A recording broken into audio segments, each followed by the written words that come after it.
Hello again, my sweethearts, and welcome back to Bloodborne. Yes, can't leave it alone, I'm afraid.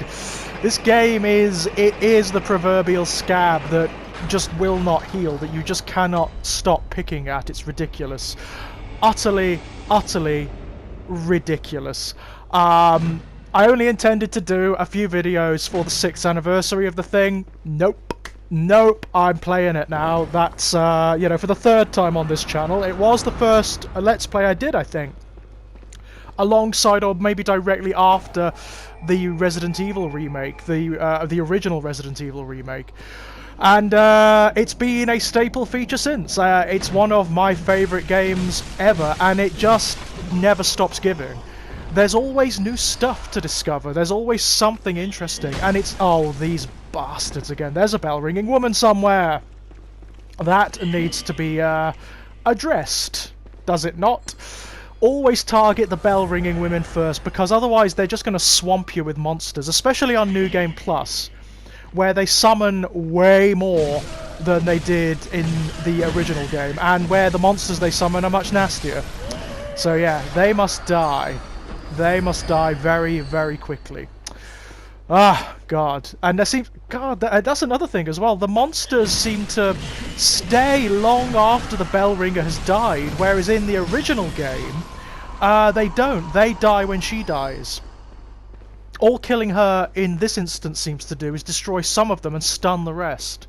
So that's a right ball ache, and no mistake. Oh, there's another one! Ah, there's another one. Brilliant. She was hid. And being oddly aggressive there. They don't often attack you, the bell-ringing women. They are not massively aggressive. Their whole purpose is to summon and buff the other monsters, you know? Yeah, they're part of a particular cult, the bell-ringing women. They seem to derive from the school of Mensis. They are certainly the ones who are conducting the forbidden ritual in Yargul, which is based on Mensis's work. You find sort of like the upper echelons of the cult in Yargul when we go back there towards the latter portions of the game. And they are summoning something truly terrible. As you will see, my loves, assuming we ever get there. Assuming we make it that far. I'm sure we will. At this point, I'm almost certain we will. Because I'm just having too much fun with it. Bloodborne is... it's one of the best games I've ever played. I mean, it just is. It's redundant at this point. It is redundant. Everybody talks about Bloodborne. There are endless videos all over the internet about it. But yeah, it's one of those rare games where the hype is absolutely... oh, bloody hell, it's one of you. Ah! One of those beastly pyromancer things. These things are really tough, actually. Ah, look at the way... he looks very Dark Souls, doesn't he? Oh, he killed me and I killed him. Yay! Well, that went well, didn't it? Oh, well. I'm going to take that as a moral victory. Because I did kill him. So there.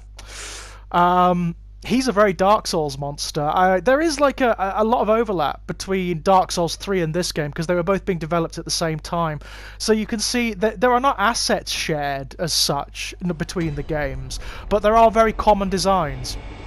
So that thing looked like the Gru monsters from the Pharaon Keep area, did it not? And of course there's the whole mythological overlap as well. Oh, gotta kill the women again, yay! I love the way they summon them as well. It looks great when they emerge, doesn't it? Looks really cool. But yeah, they look like the Gru monsters from Pharaon Keep, which are these distorted, slightly Baphomet-looking creatures. Almost like corrupted satyrs or something like that. There's a fey quality to them, which I really rather like. Okay, that's you done. My god, one thing I have noticed, I don't know whether it's because we're on New Game Plus or whether it's because this is a particularly high-level Chalice dungeon, but the amount of blood echoes we get for killing the monsters is insane.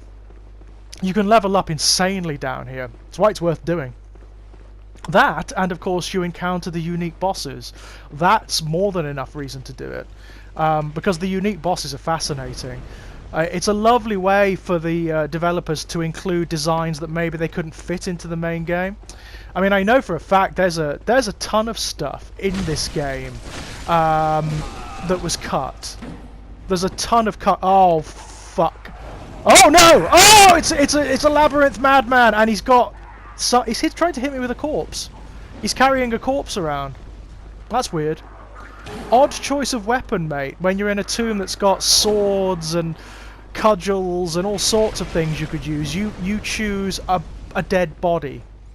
All right, fine. You do you. Yeah, you do you.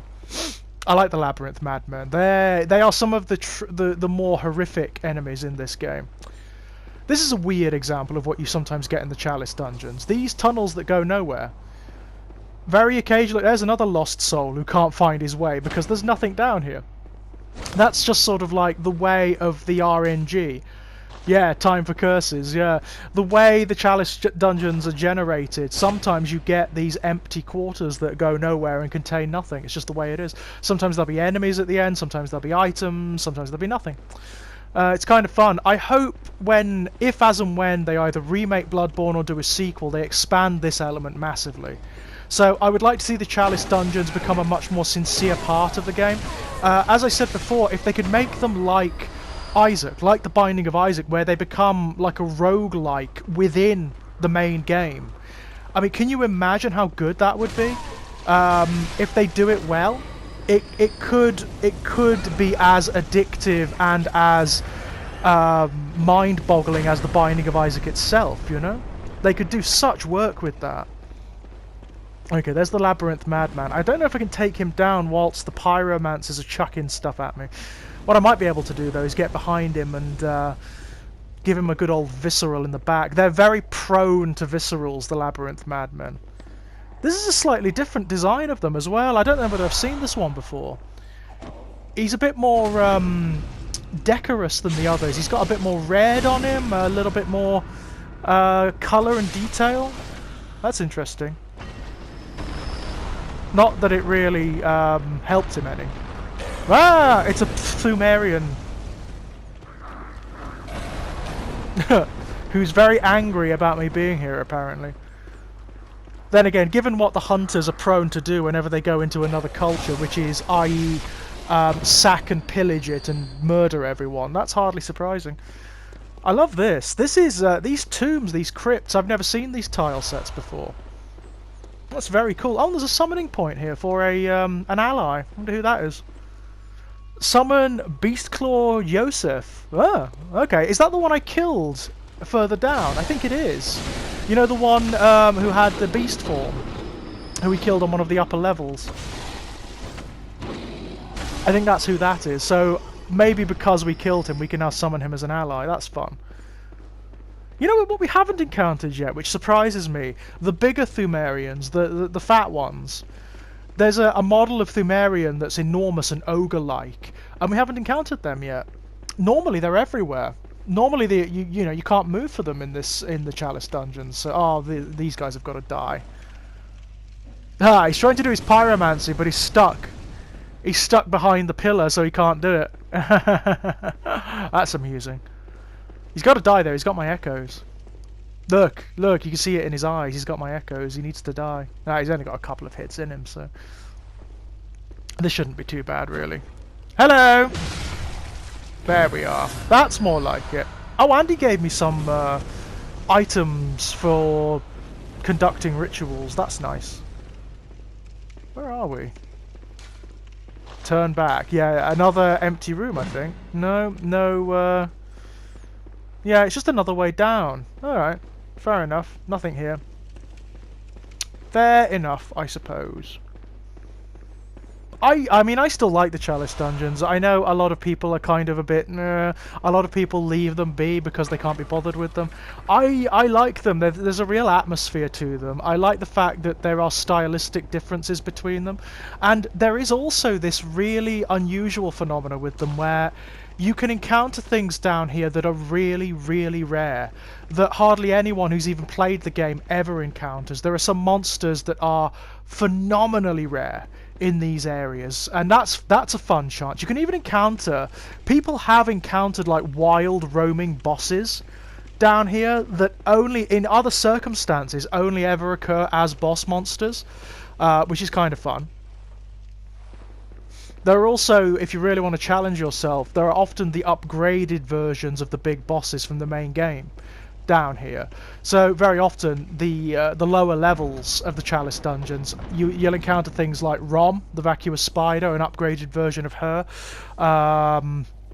Is that another madman? I think it's another madman that I've got to fight. Yeah. Okay. Oh, this one's got some sort of curse as well. You see the red? This could be tough. This could be unpleasant. Yeah, this is going to be interesting. Oh, I love them. They're so creepy. The way they move is so strange. I need to catch them in a visceral. If we can get them in a visceral, there we go. That should do it. Okay, a few more hits, and that'll be down. That run that they do is so creepy. Because it seems to be out of sync with everything else. It's so strange.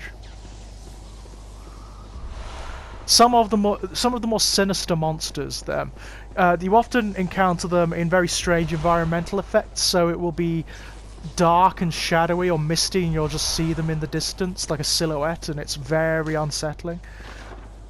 There we go, and that's the way to the big boss of this area opened, I think. This should be interesting. I can't remember what the boss of this Chalice dungeon is. I think... Oh, hang on. I think I know what it is. Yeah, I think I know what it is. It's, oh, shit. If it's what I think it is, then it's accounted by some of the players of this game as one of the hardest encounters in the entire game. For reasons. You do encounter it in the main game once, but you can... In the main game, you can trick it. There's a very naughty sort of tricksy way of defeating it without having to fight it in the main game, which I will show you when we get to it. Obviously you've seen it before in the other two playthroughs I've done, but in this instance there's no tricksy way. You've just got to fight it, and it's tough. And when I say tough, I mean like some people, as I say, some people consider it the hardest fight in the game. So be warned, my loves, we're going to be in for it here. I've got a cup of tea, by the way. I don't know why that's become like a motif for my Let's Plays. I always have a cup of tea or a cup of coffee with me. Especially on Bloodborne, you need it. I mean, tea is better in Bloodborne because it calms your nerves. In fact, if it is what I think it is, then we're going to have to... It's one of those bosses that does something really interesting. It's one of those things you only encounter in Bloodborne and Dark Souls and games of their ilk. It forces a dramatic reconsideration of how you conduct yourself in encounters. If it's the boss I think it is, when you fight it, you need to reorient the way you assume the boss encounters work. Because if you try to tackle it like the other bosses in the game, or like any of the other bosses in the game, you're going to die over and over and over again. It forces you to reconsider the way you function in the game, which I love. I think that's a stunning thing myself. I think that's a really cool, interesting thing. The fact that the game disrupts itself, and it disrupts your assumptions and expectations of it. So you've got to... Suddenly you're thrown back. Suddenly everything you thought you'd learned, you have to unlearn and learn a new technique or a new series of techniques. I think that's beautiful. I think that's a really fun thing for video games in general to do, if I'm perfectly honest. It's a tricky encounter though, and it's very protracted. The way you've got to fight it, it's really long and protracted, so yeah, this is going to be... Oh fuck, the spiders. Oh, I forgot, shit. Oh, I hate those summon monsters sometimes. I absolutely loathe them. The fact that they can come at you at the beginning of the dungeon before you've even done anything, you know, that is really frustrating. So what is it? Oh, there's a summoning thing here. Should we take advantage of that? I don't know. I mean, well, it doesn't really matter now, does it? Bollocks. Ah, those bell-ringing women. Hate them. Hate them! Those horrible spider models. Ugh, they're just creepy and unpleasant. Ugh. Mind you, they're designed to be. I mean, I've said before, but they're called nightmare apostles. They derive from the nightmare areas of the game. They're like manifestations of raw fear and paranoia and phobia. There are also, later on in the game, when we actually go to one of the nightmare areas, there are big versions of them. Really big versions of them, like boss scale versions of them, and they are bastards. They are absolute and utter nightmares. Okay, should we go down there first, or should we see what the boss is? Oh, let's go down here. I just want to see if there's anything interesting down here. Oh, look at the messengers in their little hats. Ah, there's a werewolf! Well, that was a nice surprise, wasn't it? Can he get out? He can't get out, can he? Ah, so I can just sort of leisurely take my time with him. God, he's tough. Very tough. Taking a lot of killing from my very, very high level beast cutter. And now he's coming along for the ride, apparently. Okay, so should we go up here? Should we go up here? I'm not sure. I'm deliberating, and I'm having a cup of tea actually while I'm deliberating. Oh fuck! There's a proper nightmare apostle, one that's not summoned. That's a normal nightmare apostle. Some of them later on, they have human faces, which is really disturbing and weird. Apparently the creature that does that is the amygdala. If mortal creatures bow down before the amygdala and worship them, it refashions them into spider creatures. It's supposed to be a blessing, apparently. Not quite sure about that myself, but there we are. I mean, at least one of the characters we encounter regards it as a blessing, so, you know. Fair enough, I suppose, if they're happy with it. I'm just checking the ceiling there, because usually if there are nightmare apostles, you find them dangling on webs from the ceilings, and they descend whilst you're trying to tackle other creatures, and then they attack you, which is not good. Oh, this is one of the... Oh, look at this! I love these areas in the Chalice dungeons. These massive subterranean canyons. They are incredible. I can drop down there. With these bridges spanning them. Look at this. I mean, you get a real sense of the scope of these dungeons and chasms beneath Yharnam. Like I said before, they used to be a city. They used to be more than that, really. They used to be the entire realm of the Pthumerian people. So they are massive. They're like the scale of an entire civilization. Remember footing. Oh, does that mean there's going to be like a falling hazard? Reeks of trap. Yeah, I think so. Yeah, there's a hole.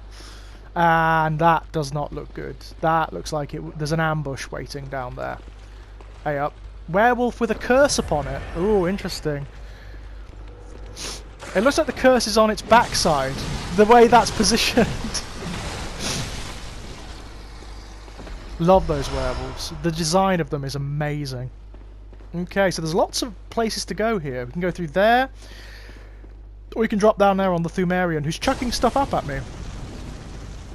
Rather impotently, it has to be said.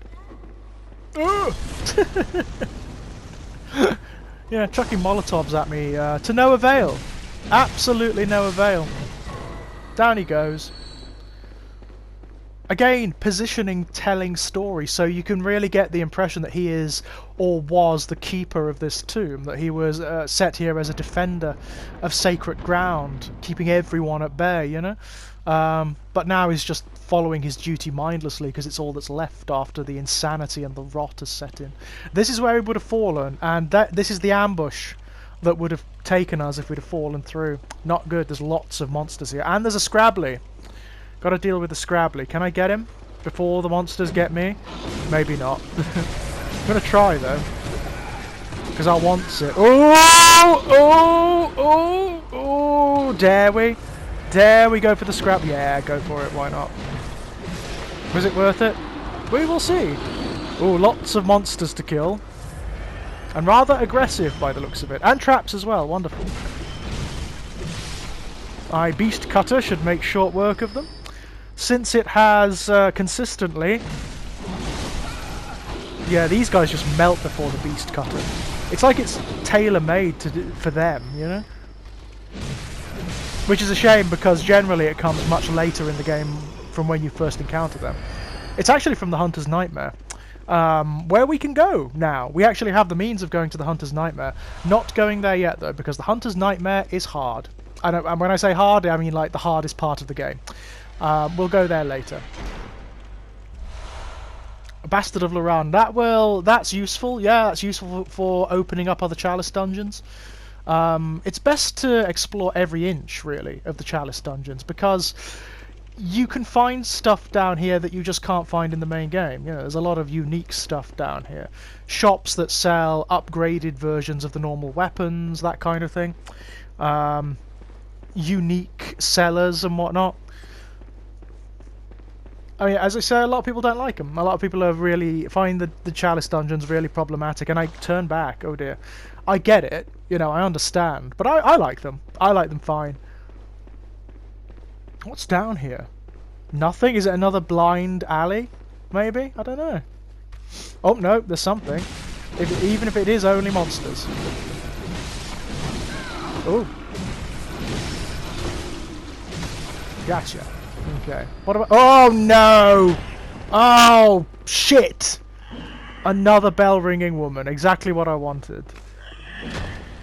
God, those things are vicious. Oh, she's summoning different things as well. As well as the spider, she's summoning other types of monsters. So she needs to go down. Oh, this chamber's very dark. I don't like that. What's it concealing? Is there something awful waiting for me down there? Probably. Quicksilver bullets. Nothing but darkness here. No, maybe there is nothing down there. Let's go have a look. If there is a monster down here, it's very well hidden, because I can't see a thing. I mean, this is just the kind of place where the game would spring an ambush on you. Frenzied Cold Blood, useful. No, I don't think there is anything down here. Don't you dare look at me. Alright, fair enough. I love the oblique messages that people leave. And all those are left by other players, by the way. You can leave messages all over the place that either they're intended either as jokes or as warnings or instructions or whatever. But you have to use a limited set of phrases to piece together the messages. You can't just type something out. So they're often very oblique. They require interpretation, which is kind of fun.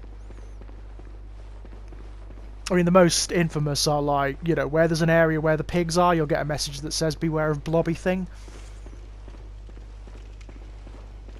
Which is always amusing.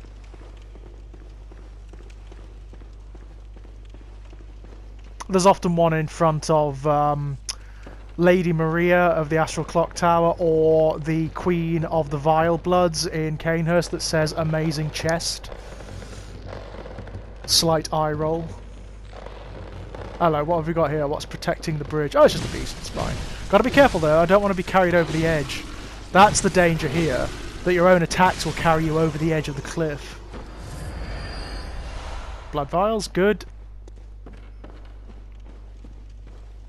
I love the scope and scale of the environments. They do really feel like there's no physical restraint or limitation on them.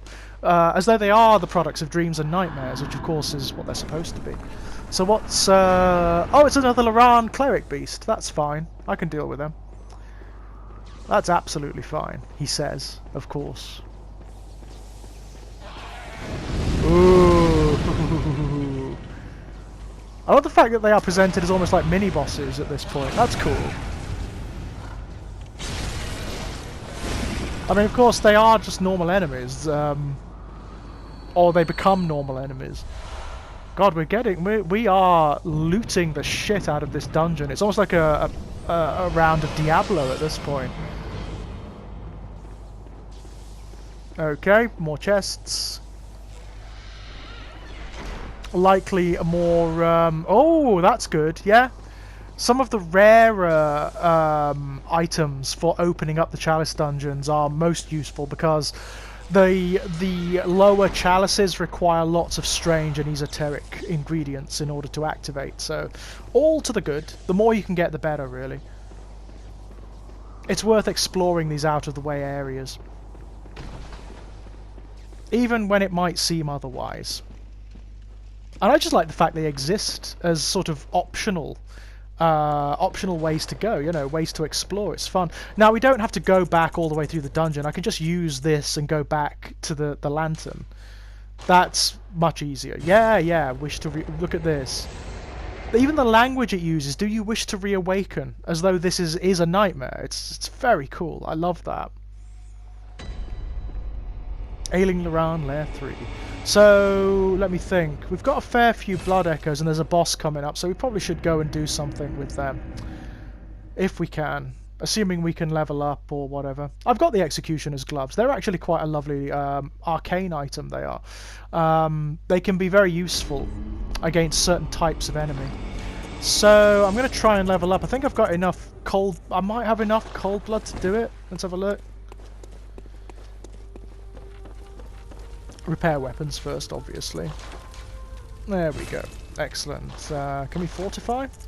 Probably not at this point, to be honest. Nah. Gatling gun. Maybe we can fortify the Gatling gun. That'll be fun. Maybe later. We should really spend some of our insight, to be honest, on some of the rarer blood chunks and blood rocks to upgrade all of our weapons. Okay, let's go. So yeah, if this is the boss that I think it is, this is gonna be protracted and tough. So strap yourselves in, my loves. This is gonna take a while. This is gonna take a good while.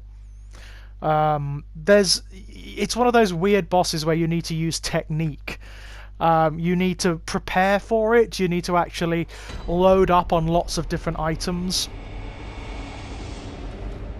And really think about the way you tackle it, because if you try to kill it like a normal enemy, it ain't gonna work. Out of me way, you. I'm busy. I love the incense burners and whatnot. It's so cool. I suppose we should, really. This is the first time. Or should we? No. Not for now. I just want to see who it is first. I may be wrong. It may not be the boss I think it is, so...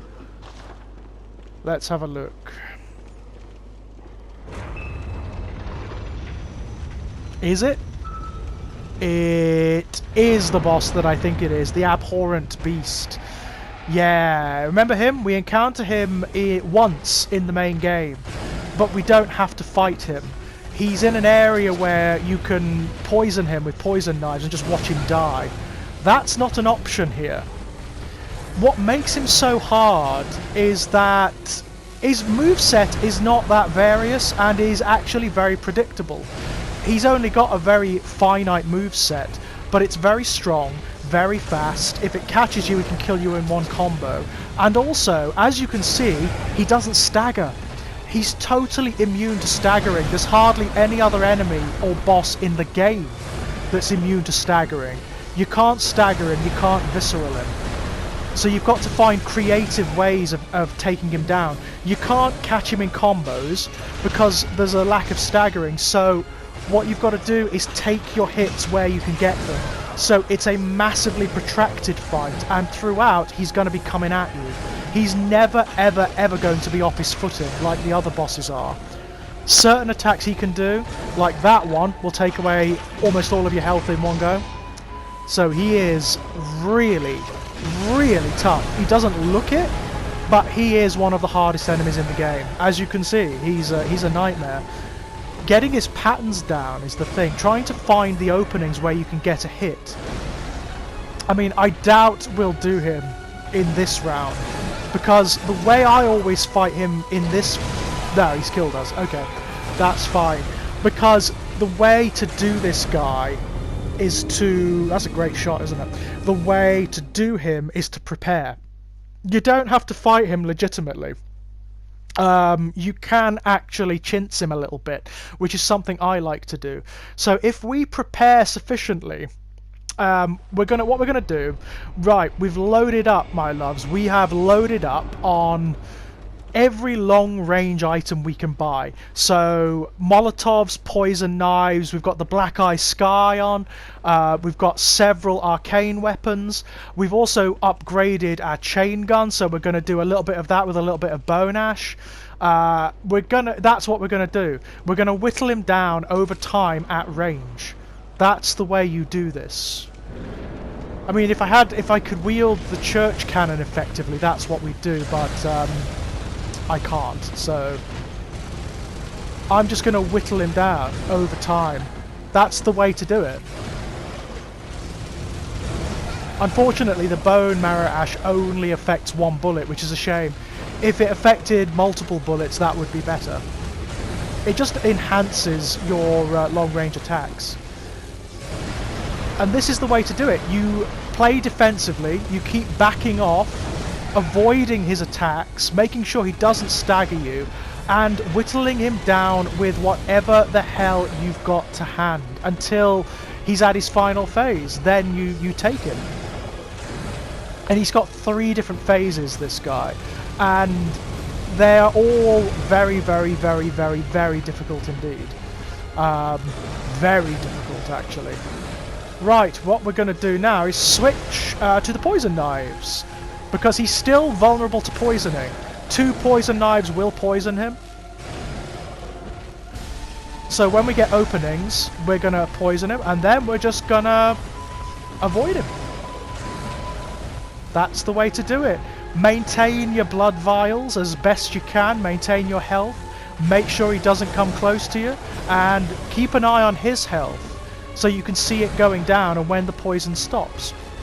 And then you just hit him again with a couple more poison knives and you keep it going.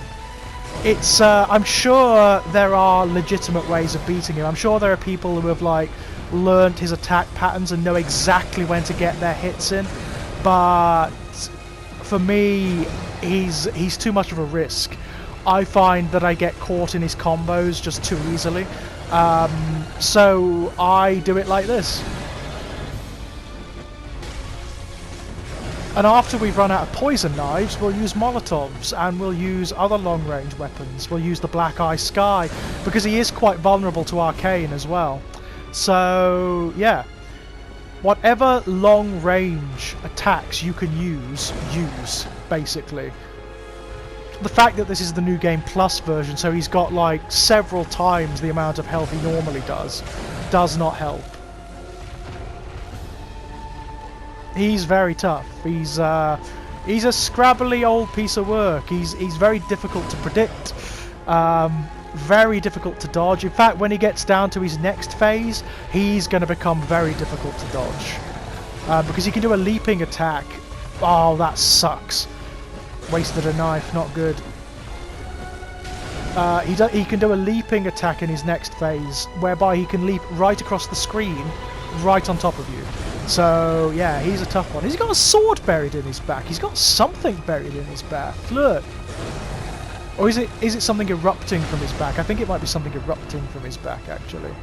Right, we're going to switch to the Black Eye Sky. Here we go. You see the lightning flickering over him? He's at his second phase now. So he can do some very nasty, very aggressive AoE attacks now. But look, the Black Eye Sky does enormous amounts of damage to him. Very high arcane damage there. So if we can whittle him down with this, we'll be well away. I mean, it does require us getting bullets out of our chest all the time, which does harm us, but it is worth it. He got a good shot in there. He actually got a shot in there.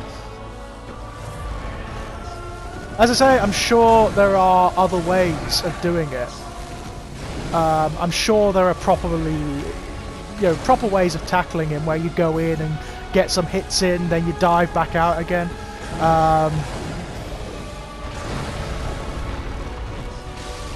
Oh, did I get him? Did I get him? Yeah. Good. He's down to half health. We're doing alright, actually. We're not doing too badly. And we've only used 5 blood vials, so if we can keep that up... It's a weird mathematical game, this one. It's really strange. You've got to look at how much health you're losing versus how many resources you're using, and how much health he is losing. It's a very strange, sort of almost psychological game that you're playing with him. And I love it. As I say, I love the fact that it's such a different fight from everything else in the game, and it forces you to reconsider how you fight the thing. It is very, very, very cool indeed. And I like the fact that he exists down here, so you've got a chance of fighting him legitimately. In fact, I think he occurs a couple of times in the Chalice dungeons. He's in one of the others as well. I don't know which one, but he's definitely in one of the others. As one of the bosses in the upper levels, no less. So yeah, you can imagine how tough that Chalice dungeon is. And in that one, the arena you fight him in is much less forgiving. I mean, here you've got space, you can dodge him. In that one, it's much more enclosed, so he's not nice. I mean, hopefully, by the time we do that, we'll be much stronger. Let's hope so, eh? But he will give us another Chalice dungeon. He'll give us another one of the sacred chalices, so that's all good. I mean, don't worry, I will stagger the Chalice dungeons between doing other things, you know? It won't be like one Chalice dungeon after another, because that would get boring. Oh, no, we didn't time that well enough, unfortunately. Yeah, get those arcane attacks in, because they are doing damage to him. They really are. I don't know whether he's got a vulnerability to arcane or what, but they are doing proper damage to him, which is good. Ooh, we are losing our blood vials at a higher rate than I would like now. But that is going to happen because he gets more aggressive as the fight goes on, so, you know, it is going to happen. Oh shit, was that a miss? Every miss is a real tragedy. It's going to cost us, you know? Next phase. Next phase. This is where he gets properly unpleasant. Now he is gonna be aggressive. There are certain attacks he does here that are nightmarish. Look, he's wounded, he's bleeding, there's electricity coming off him. Yeah, he's insane now. Right, what are we gonna do? How are we gonna tackle him from here? Oh, you don't want to get caught in that. As you can see, not only does that knock you off your guard, that does phenomenal amounts of damage. You've really got to pick your times when you do anything in this fight. If you pause too much to do your that attack, that leap attack, is a bastard. It can actually carry him right across the screen. So you need to stay a particular distance away from him, otherwise he's going to do it. He's going to do that leap attack and you are going to be caught, like that. Just like that. And every time he does it, you've got to use a blood vial, because the next hit could be your last. Look, oh no! Ooh. This is going to go down to the wire. This is going to go right down to the wire, this fight, as it always does. You know, this fight always goes down to the wire.